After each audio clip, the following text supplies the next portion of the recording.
Recording. Right, so we're recording, and welcome everybody. Thank you for joining us for June's conversation, and especially welcome to you, Alexandra Amor, our guest this month. I'm really delighted that you're joining us here, and I've just realised that I was on gallery view, so I've changed it to speaker view. I hope that will record properly. I'm really delighted that you've agreed to be a guest this month. I've got to know you a little bit online over the past few months, and I'm looking forward to hearing more about your life and your work and creativity and your writing and the three principles. Partly because I just wanted to read it, and partly because of this interview. I read your book. Is it called Cult? A Love Story? Was it Cult? Yeah, I wasn't about your experience of being in a cult and getting free of that, of your life changing after that and life transforming. And since then, you've written a number of books, and I love the way that you describe yourself, in addition to being an author, as a spiritual and psychological explorer.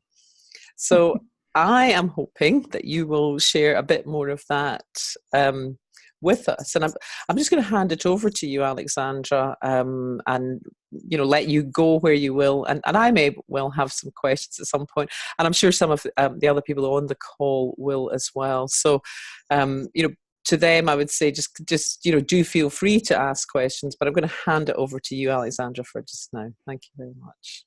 Oh, well, thank you so much for having me today on the call, Christian. I really appreciate it.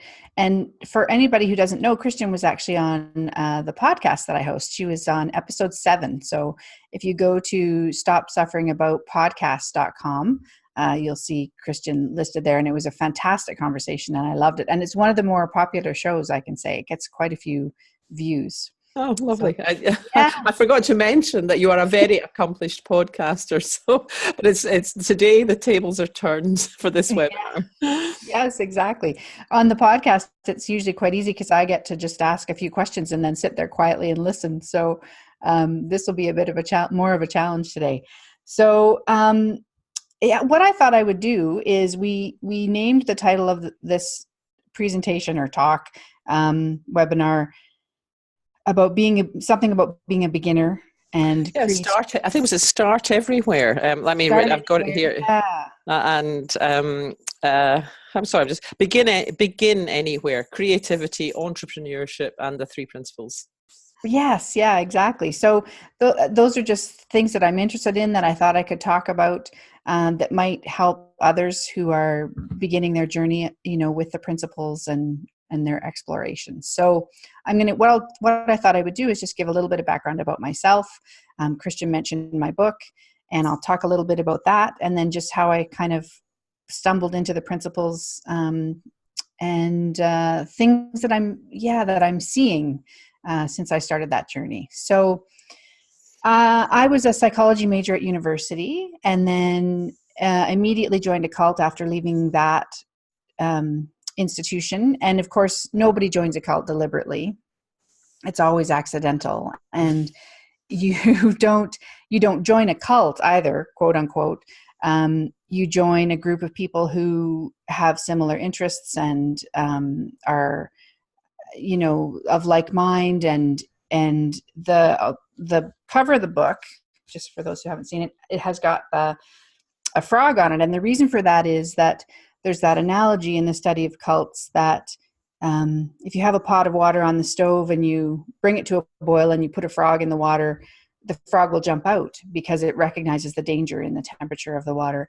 But if you have a pot of water on the stove that's at room temperature and you put a frog in and then slowly raise the temperature, the frog will boil to death because it doesn't recognize the danger in the change in the temperature. So that's what being in a cult is like. It starts out really normal, and then it gets weird from there and dangerous. And so I left that group when I was in my very early 30s. I think I was 31 or 32, and got a lot of support and help recovering from that experience. Because when a person leaves a cult, my thoughts and my beliefs and the way that I saw the world was really tied in knots.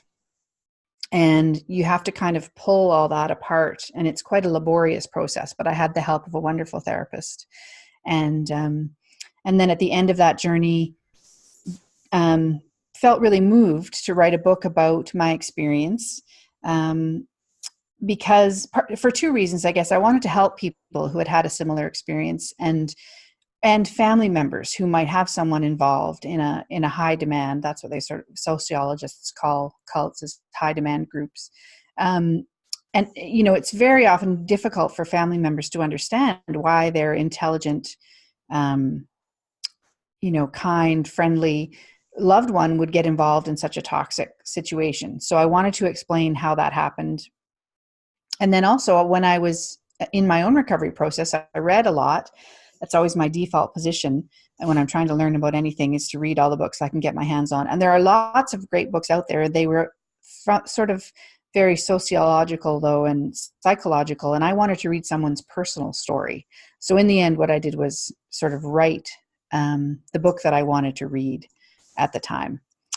And then I was at the beginning of my 40s, and so I just kind of continued on the self-help journey, as one does, and had things that I wanted to fix about myself, or things that felt broken, and really tried everything I could to fix those things. And I would move from one sort of modality to another, cognitive behavioral therapy. And as so many people who are in the principles say, we try everything,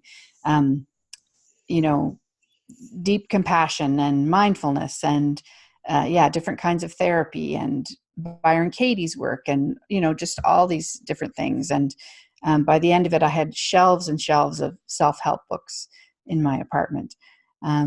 And nothing really worked. It felt like things would sort of work maybe for a little while, but then I would fall back. And I was interviewing Amanda Jones for the podcast, and she works with Dr. Amy Johnson, and she talked about how it's kind of like a game of whack-a-mole.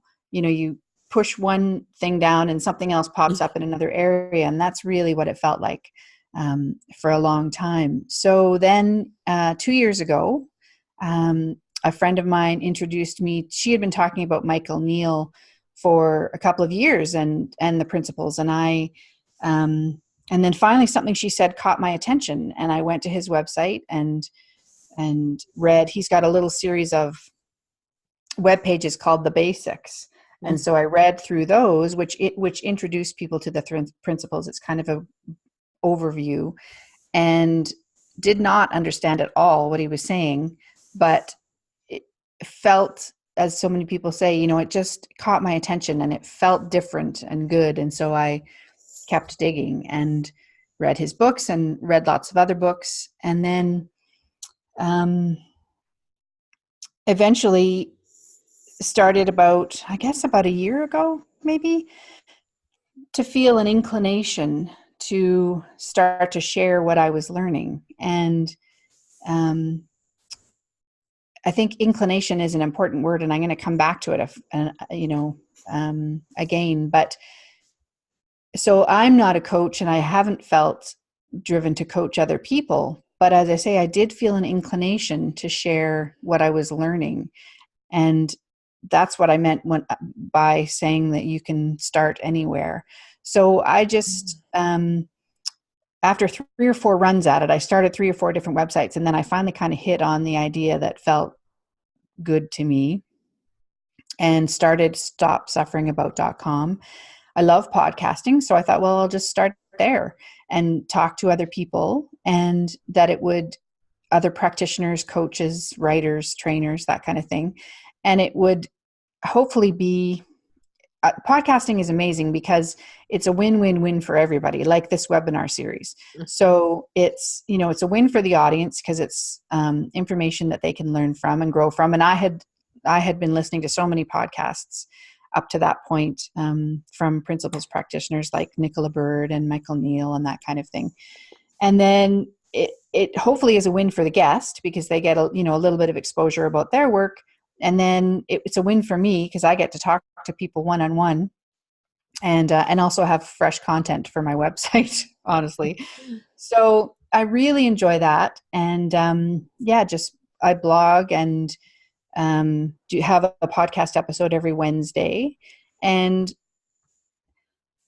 so I'm gonna move into telling a little story about something that happened recently. And I think what I really see is these days is how wisdom shows up in any given moment, always. It's always there, available to us. And as someone who was quite anxious and afraid a lot of the time, discovering that we all have access to answers and wisdom at any given moment has just been such a relief to me, and a real balm to my soul. So, Kristen, did you have any questions before I carry on, or are we okay? No, please do. I loved what you said about that inclination to share what you were learning, but maybe we'll come back and talk a little bit more about that. But please carry on with I'm intrigued to hear your story. Okay, great. Thank you. Yeah, I love that word inclination. I heard it. I took Michael Neal's business class in May, and he touched on that in one of the classes one day, and I loved it because inclination, it doesn't have a big, I think sometimes when we think about wisdom, when we think about, kind of receiving that guidance that's available to us, the intelligence of the universe flowing through us. I know I sometimes feel obligated that, it should be this big shining moment, a beam comes down from the ceiling and we think, yes, this is what I'm going to do. And I find very often it's not like that at all. And this example that I'm going to share is a perfect illustration of that. So about 3 weeks ago, my computer crapped out, and which is, a big problem for someone who works at home online, as you do, Christian. And luckily I have a backup, which is the computer I'm on right now. So I took it in to be diagnosed, and then received a phone call a few days later from the repair place. And they told me that the motherboard had blown up, and specifically the graphics card. And that's not good. And the thing about it was that I had just replaced the motherboard 10 months ago on this computer. So the computer is 2.5 years old, and with the new motherboard now, which is now installed, it's a third one on a 2.5-year-old computer. So I spoke to the computer company, who shall remain nameless, and but we can't see it in the corner. Can we see it there? Is it behind me? No. Yeah, it's downloading all the files from my back. So I spoke to the computer company and just said, this is not okay. I need you to, please, would you pay for the replacement of the logic board, is what they call it. And they said no, that the previous logic board had been warranted for 90 days, and that was it. So that was a Tuesday, and the guy that helped me was so nice, so helpful, and a really lovely guy. And he really went to bat for me. He dug into their policies while I was on the phone with him, and then when he wanted to go a little deeper, so he took my phone number and he called me back a few hours later, and he really tried, and he just said, "I'm so sorry, there's nothing I can do." So I was naturally quite upset. It was going to be $1,000 to replace the logic board. And then it turned out in the end that screen also needed to be replaced. So it would have been $2,000. And again, this is a computer that's only 2.5 years old. So when I was upset about all that, I just let that happen, and in the past I would have, I think, done a bunch of things, been upset with myself for being upset, and felt a lot of fear and panic. But because of the principles and understanding now that wisdom is always available to us, and we're always in touch with it, and that we're never alone in that way, I just was able to let my feelings happen. And I went to bed that night, woke up the next morning feeling quite good, but didn't know what to do. So this is where the inclination part comes in. And I read also, this is like a promo webinar for Michael Neal, but I read Super Coach when it came out last year. And one of the highlights that I took away from that is he says in there, when you don't know what to do, don't do anything. And I have always, as I say, been a very anxious person, very fearful, and therefore tend to take action way too fast and sort of force things to happen. So I've learned enough now that I can just wait. And so that's what I did. There were some ideas that were popping into my head about what I could do, but they did feel like my problem solving brain trying to figure things out, and none of them felt quite right. So I just carried on with my day and did my client work. And then at some point later in the morning, I got an inclination to email back to Dustin, the support person that I had spoken to the day before, and just sort of state my case. And so that's what I did. Pardon me. And, I was sort of firm, but very calm, and I thanked him for all his support the day before. And in the end, it turned out that worked, that he went to bat for me again. And the computer company said that they would pay for the replacement parts. But the thing that really sat with me when all this happened was that I knew that if that inclination didn't work, if he came back again and said, no, sorry, there's nothing we can do, that another idea would come. And I just had that it's just such a lovely feeling of not ever being alone, and knowing that we all have access to that wisdom at all times. And it felt like that this whole story, it's been quite a drama for 3 weeks now, but it kind of felt like a vertical leap in my understanding of how the principles work, and what they mean for each of us in terms of living our lives and feeling not at the mercy of the universe, but part of it. So yeah, I really appreciated that. Yeah, that's a lovely illustration, and I think it occurs to me that what it illustrates is that this is intensely practical and helpful. Being aligned with how things really work. So, when you describe having the clarity the next day to write, to state your case, it's not passivity. It's not saying, oh yeah, I can accept everything, nothing matters, nothing matters except being, peace and love, man. It's absolutely not that. But also what comes with it is the ability or the potential to be at peace, or to be serene, or to be calm, and even when things don't work out, and that's lovely too. And I had a wee example of that today. We were talking about boards before the call started recording, and I'm on a board of a charity, and I'd set up something that I was really looking forward to. It was kind of bringing forward the trainees, who are guys, mainly guys who've been in prison, or together with board members, to do this 1 day cookery course at college. And people were really enthusiastic, and I love that. So everybody all mixed in together, and we're all the same. And anyway, the college were on the phone today and cancelling it, but they weren't even taking responsibility for cancelling it. They were sort of acting as though it wasn't a fixed date and we hadn't booked it, and so on. And again, like you, I was able to say fairly clearly, are you aware that we actually have this date in the diary, and it's been in the diary since, and blah blah. And there's a bit of backstepping and so on.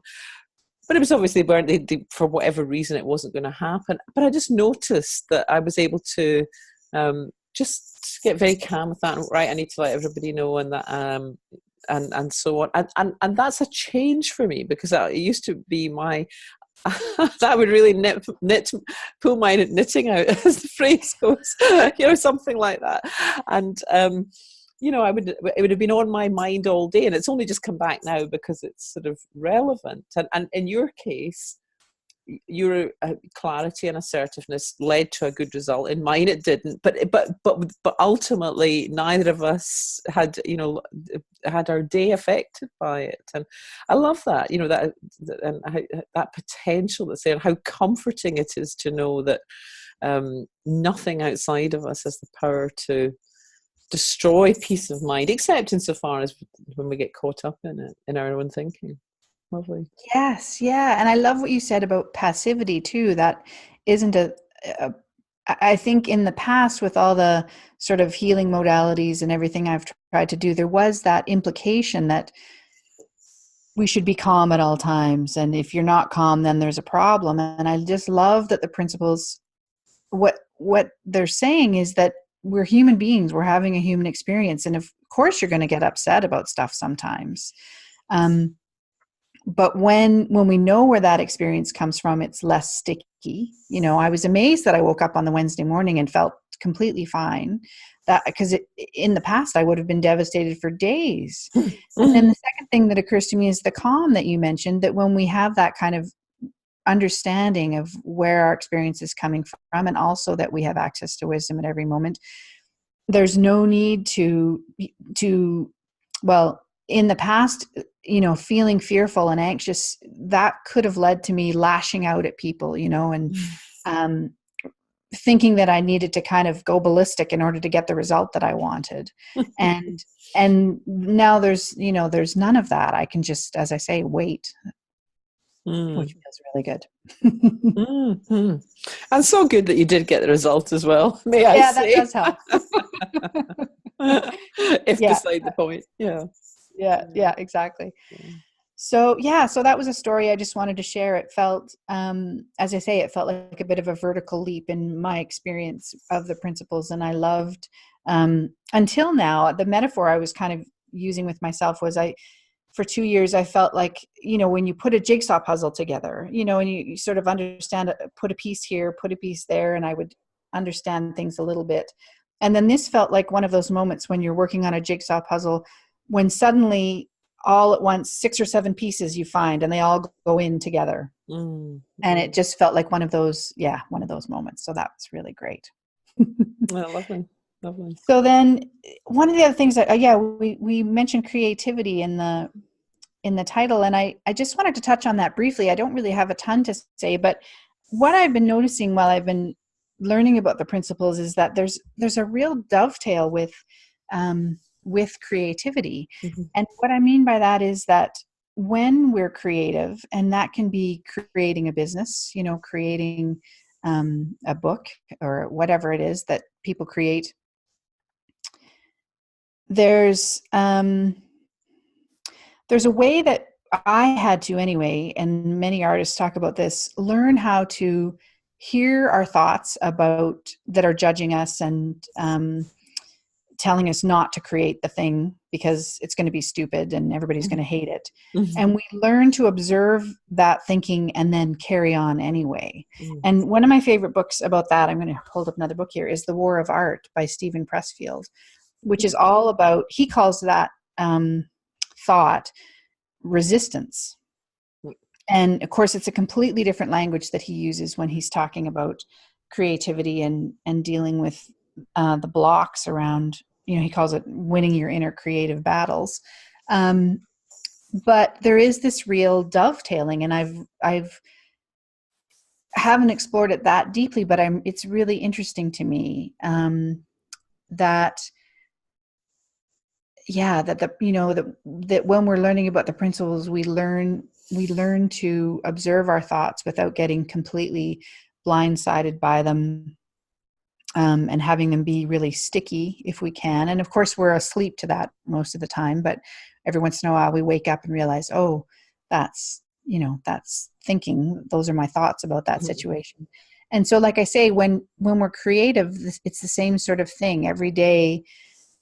When I approach the page, if I'm writing a book, there's a lot of thinking about how I shouldn't do that. And what I've learned to do is just notice that and then carry on anyway. It never goes away. And that's the thing that artists talk about. So it's not like you can practice that and eventually we get to a place where when we get up in the morning to write, it's that thinking isn't there. It's always there. And Well, is it? I mean, so I would just question that. yeah. Even if it's the truth, and and there's a caveat there, even if it's the truth that it's been there every day up until now, I just question whether it's true that it will always be there, because it seems to me that there's the same potential for that thought to drop exists as with anything else. Right. Yeah.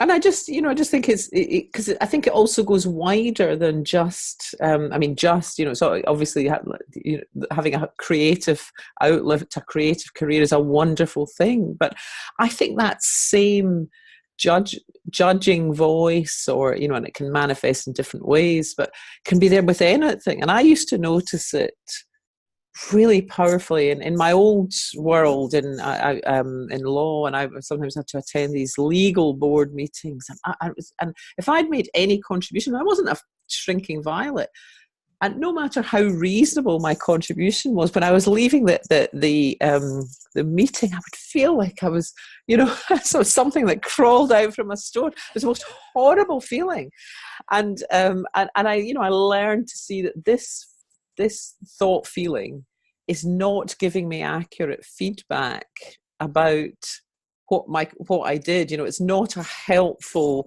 piece of criticism that I should pay attention with. It's just a completely random thought that seems to come up for me all the time. But what has happened is it's less now. I sometimes still get it, but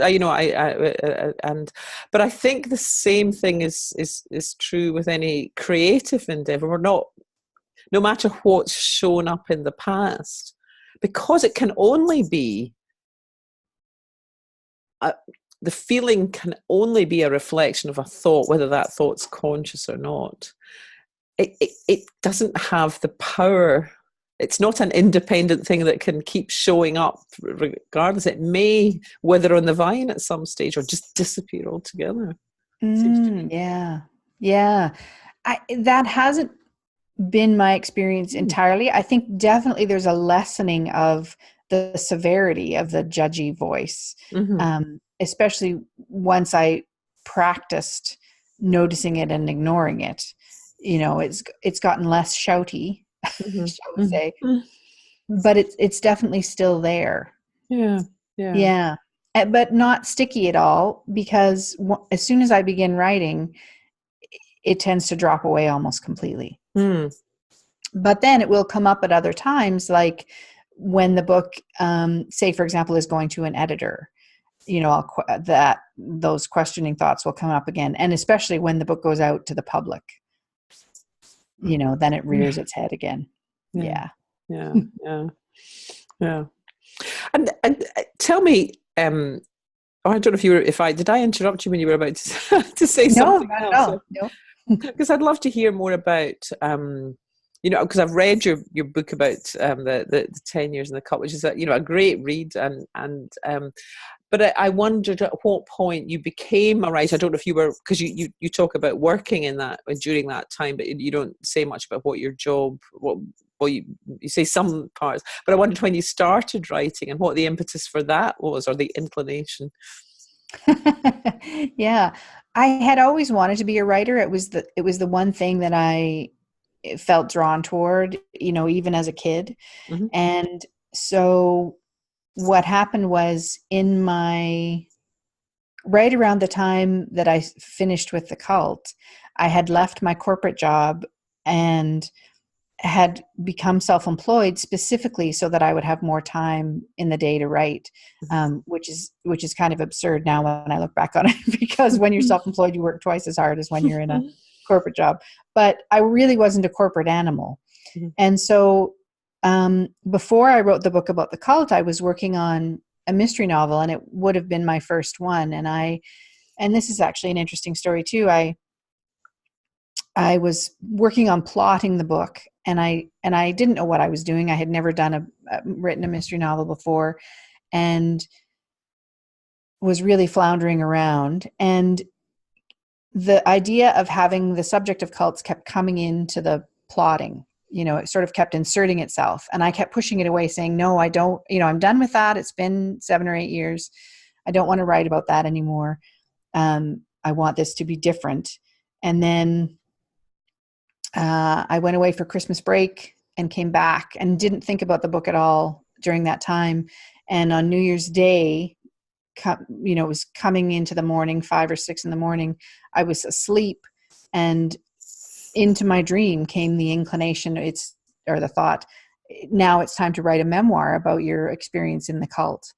And until then, I had really closed that door, but I woke up and realized, oh, you know what, that's actually right. And I immediately went down to my storage locker and brought up 3 boxes full of journals, because I'd always been a journaler, and spent the next 3 months going through them and creating a bit of a timeline and reminding myself of events and that kind of thing, which was a horrible exercise, but it had to be done. And so that book kind of got things rolling. And then once I was finished writing the memoir, then I started to focus on writing fiction, which is what I've written ever since. Yeah. Oh, cool. So, yeah, it's kind of interesting the way, sometimes we have plans for things, and and what wants to happen is completely different from that. I had really closed the door on writing about my experience. And in fact, my therapist had said to me at some point, maybe you'll be able to, she knew I was a writer, maybe you'll be able to write about this.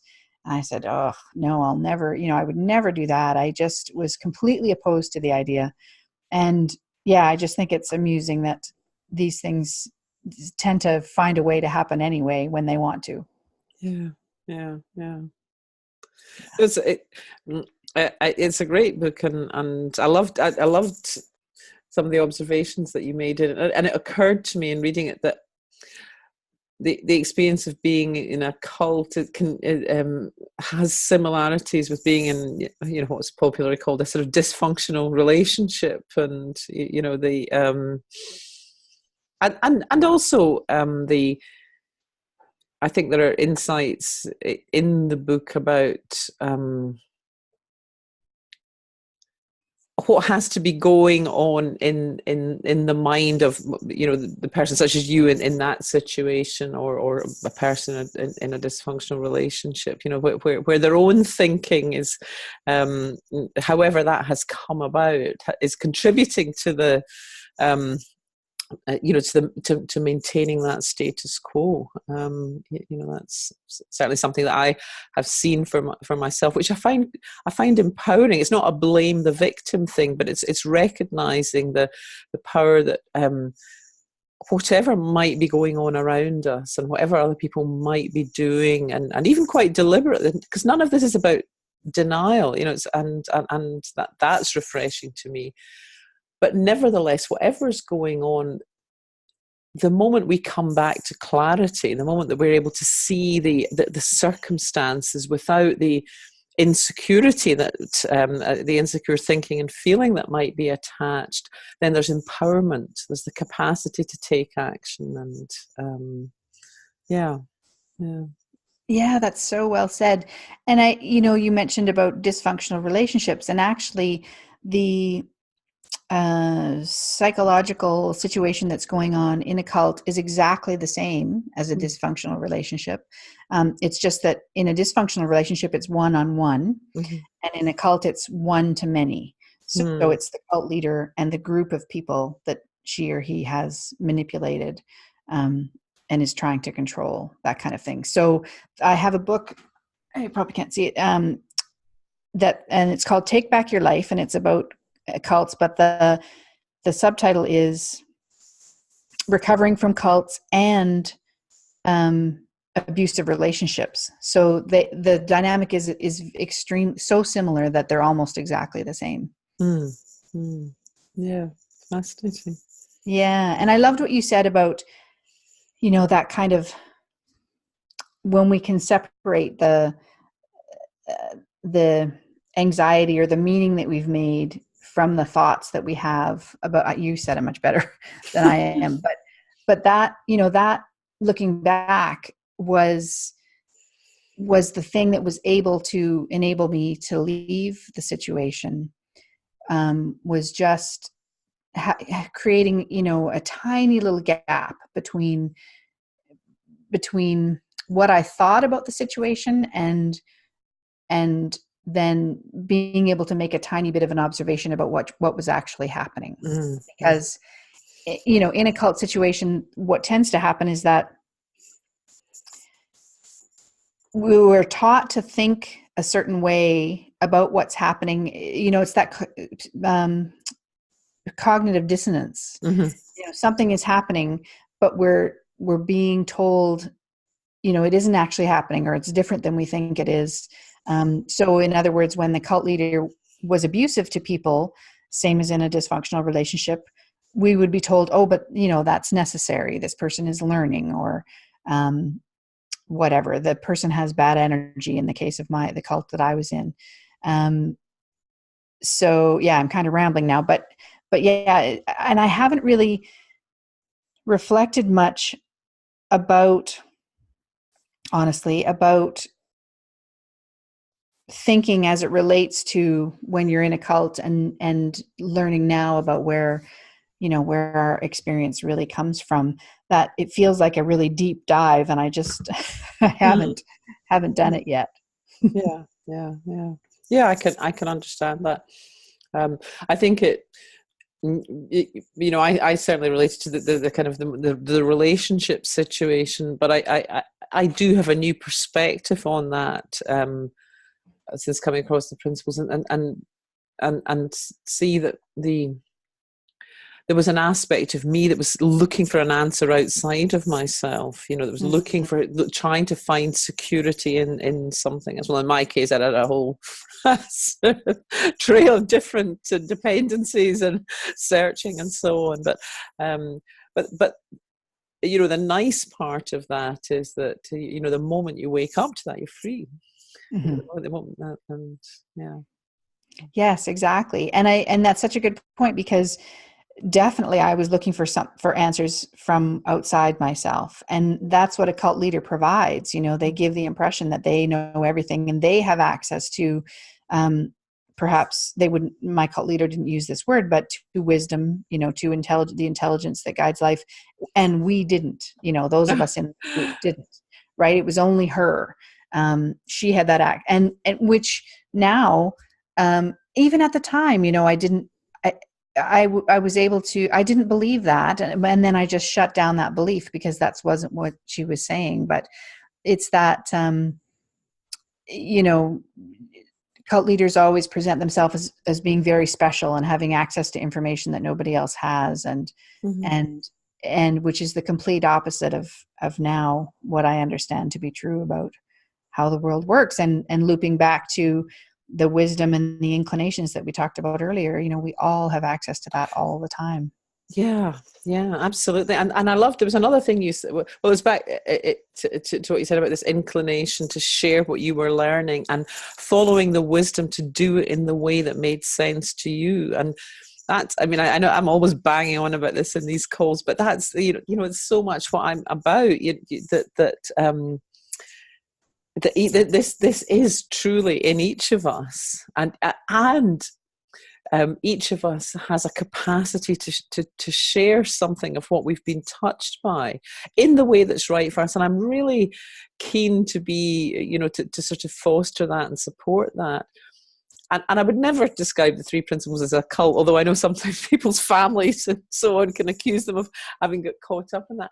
But there can be aspects of people who can be very quick to say, well, that's not the way to do it, and this is the way to do it. And I'm not, I'm really not into that at all. I think that's, that's just, it's innocent, but it's nonsense. and I was just going to loop right back to something you said early on when you were talking about the friend who was trying to introduce you to Michael Neal, and you said something she said that day caught my attention, and I'm intrigued. Can you remember what that was? I don't have a clue. No. It was, I don't know what it was at all. Yeah. Yeah. And so talking about, anyone can share what they know about this. understanding. And I think it would have been easy for me, and it's easy for everybody to think, oh, well, now if I'm wanting to share this, if I'm interested in it, if it excites me and that feels like something I want to do, well, now I need to fit myself into a box. I need to be a coach, or I need to be such and such, which is so not true. As you said, anybody can share this in any way that they want to. I mean, there are people who are taking it into situations like prisons, or giving talks to groups and that kind of thing, which is not my cup of tea at all. I very much like working behind the scenes, being creative, creating, books and maybe online courses and all that kind of stuff. And I was interviewing someone for the podcast a few weeks ago, and she talked about how all she wanted to do was connect with people. She loved connecting with people one-on-one. She loved coaching them. And as soon as she said that, sort of a bell went off in my head, and I realized what it was that you and I are talking about now, that when we follow what makes us happy, for lack of a better word, but what brings us joy, the way that we can share this if we feel so inclined, that's the perfect thing to do. We don't have to force ourselves to make it look a certain way, or do certain things, in my opinion. Yeah. What about if your very best self is your very most authentic self? And it's back to that thing that you spoke about, win, win, win, because it's, what could be more effortless than just showing up as we are, warts and all. Yes. Yeah, exactly. Yeah. And I mean, for me, podcasting is a perfect example. Podcasting is a ton of work. It's, it takes 4 or 5 or 6 hours to produce one 30-minute show. And yet I love it. Every week when I get to interview somebody, I just adore it. And even then, doing all the back end stuff to get this show sorted out, it does take it's a really time intensive thing, and yet I wouldn't trade it for anything. I just absolutely love it. And somebody else might find that just super annoying and not appealing at all. So yeah, we all have our, the things that we love and our gifts, so to speak, and we can just share in that way. Yeah. And it's interesting because, on the other hand, I prefer, this medium is very easy to work with, and it's fairly effortless because I'm too lazy to do all of that. And so you produce a much more, polished and finished product, and that's great. But there's also a place for this, and I really enjoy. I love these conversations. I love all of the involvement of everybody who comes along, and then it's nice to be producing a resource that's available afterwards. Well, exactly. And when we think about it, the people who are out there in the world, learning and listening and doing all that stuff, they all, anything that we present strikes people in all different ways. So some people might not like listening to a podcast, but they love coming to a webinar like this, where it's live and interactive. And so that, that helps them out. And the same thing goes with different guests that we have. Some guests will, other people, some listeners will really get something out of it, and other listeners may not. Yeah. True. Listen, I'm conscious that I've been talking lots, and I would like to just invite other people, if there are any questions, comments, insights, feedback. It'd be lovely to hear from you. Please do unmute yourself and come in if you would like to make a contribution.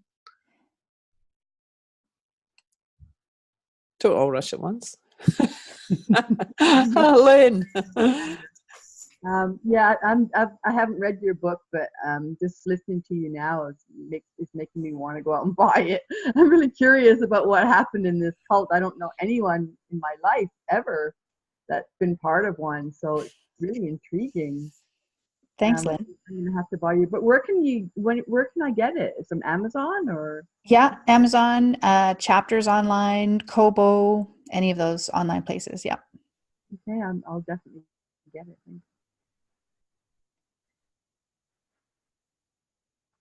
Did you have any other questions or anything about it? Well, I don't know if it would be interesting to hear you share more about what it was like. I don't know. I mean, I can read the book, but yeah, I'm just really intrigued. I have no idea what that would be like, and Yeah. Yeah, it was,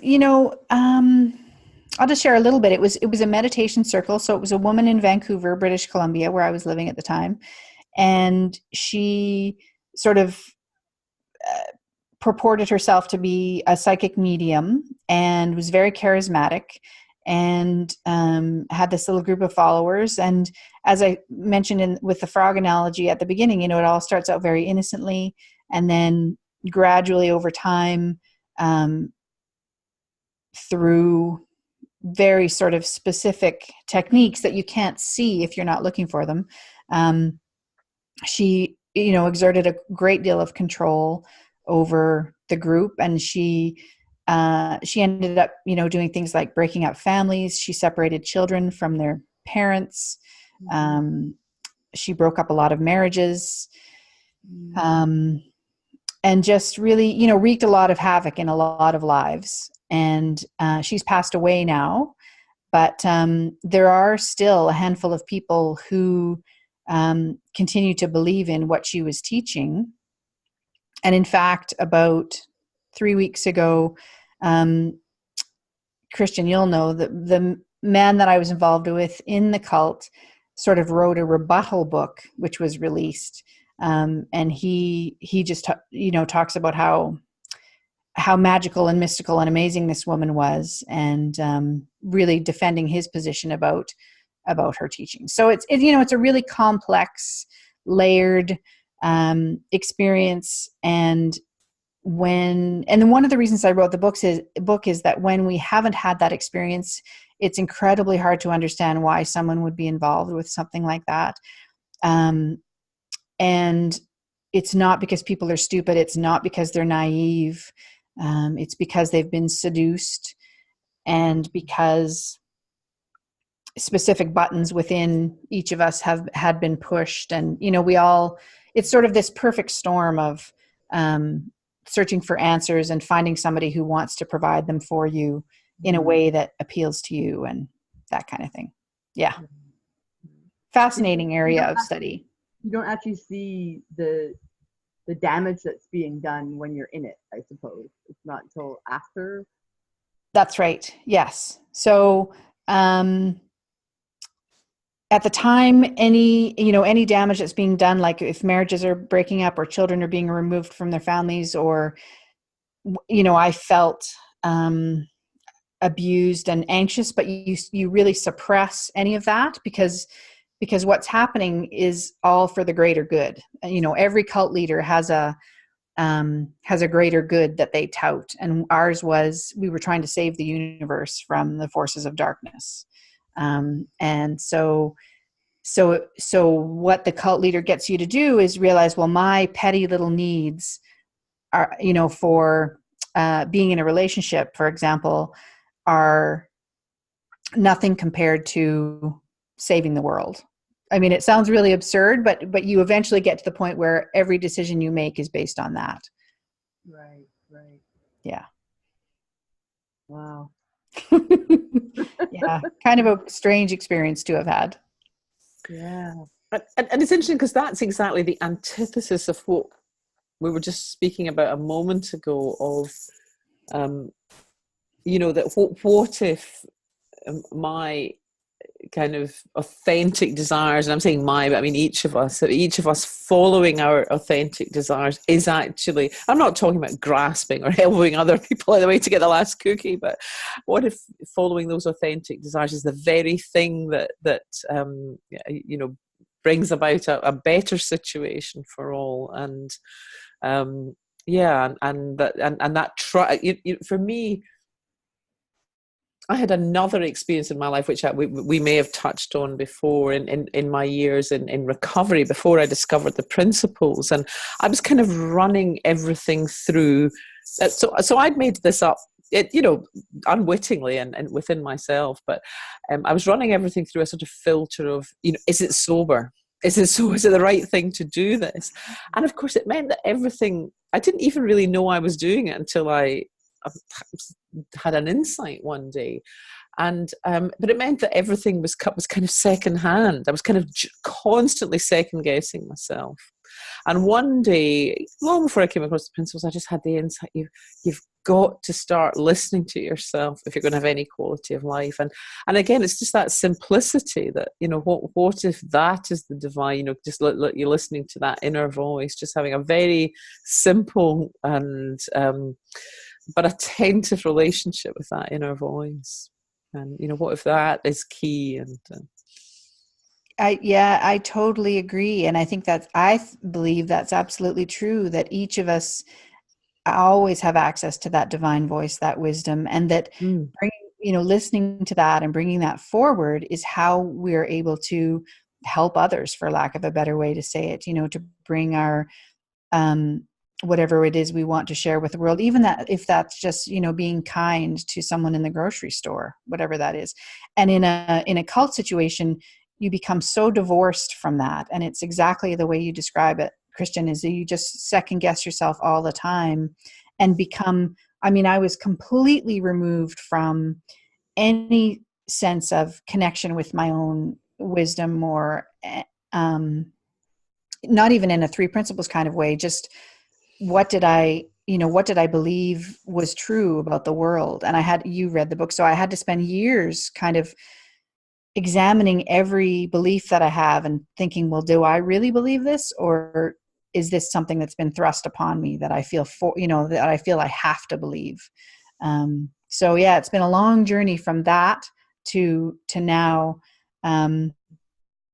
having these inclinations to email the computer tech people to get their help with my motherboard problem. Cool. Yeah. Do we have anybody else wanting to come in? We are coming towards the top. Lorraine. Yes. Hi. Hi there.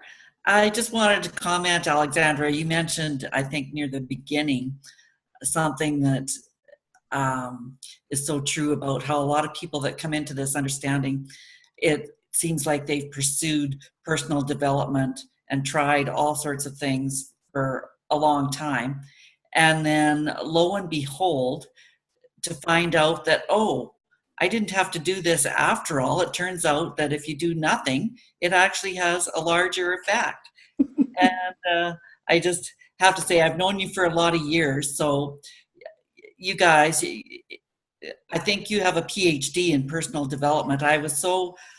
We used to ping pong off each other and recommend books and teachers and teachings and programs. And we were all like, but it was like kind of a part-time job for you almost, you would work so hard at it. And I thought, wow, she really goes for it, and just to see you do this, it's like been the biggest change.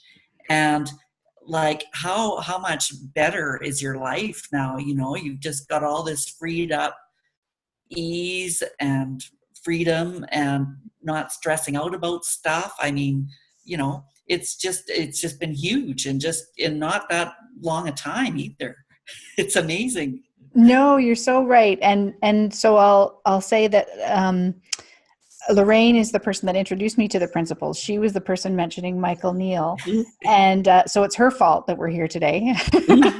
It was one of those ping pong things, and I think it's the last ping pong game we'll ever play. Yeah, I think so too. Thank you so much. I really appreciate that. It's been so great having a witness to all that. And it was like a part-time job for 20 years. Absolutely.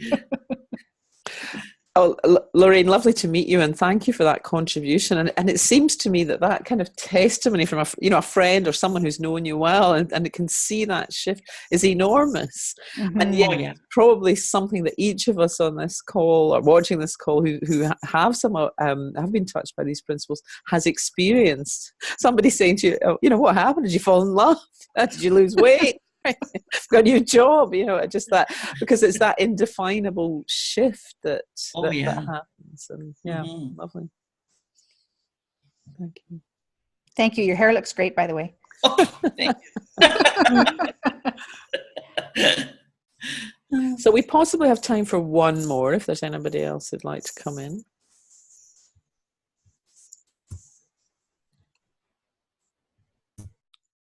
Or not. Actually, I do have one more question. Yeah, great.